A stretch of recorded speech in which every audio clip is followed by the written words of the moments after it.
Books presents Arctic Thaw, The People of the Whale in a Changing Climate, by Peter Lourie, narrated by Chris Sorensen and directed by Erica Jensen. Prologue. In late April, the snow-covered land and the sea ice blend together into a world of white. The sky is pale with a dusting of flying snow.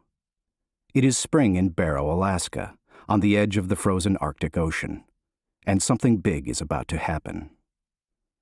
Any day now, that sheet of jumbled ice over the ocean will crack apart and whales will appear.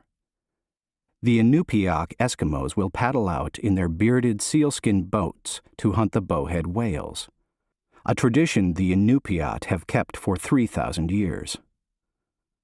I had heard about global warming, and I wondered what would happen to the native peoples of the Arctic if the polar ice should melt.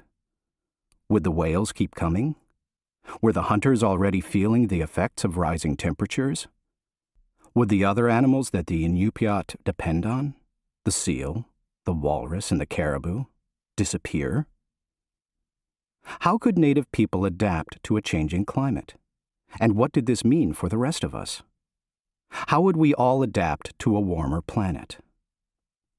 Because the effects of global warming are greatest at the poles, scientists go to the Arctic to study this phenomenon and to find ways to begin to fix the problem. I made 3 journeys to the Arctic, in September, February, and April, accompanied by an atmospheric chemist from Purdue University. Dr. Paul Shepson put the issue of global warming into perspective for me. Like the Eskimo people we met in the Arctic, Shep was optimistic in the face of some alarming discoveries. In fact, he saw global warming not as some horrific, unavoidable disaster, but rather as a scientific and personal challenge. "Tackling this thing will be the greatest adventure of our time," he said with a big grin.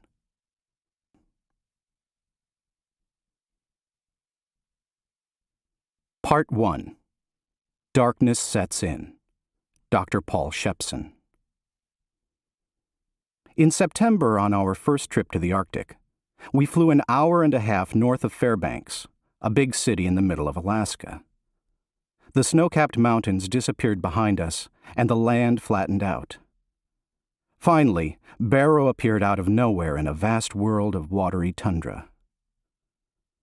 The northernmost city in the United States, Barrow lies 375 miles, 600 kilometers, above the Arctic Circle, on the edge of the Chukchi Sea. Barrow is not a place you can reach by road. Everything must arrive by ship or plane.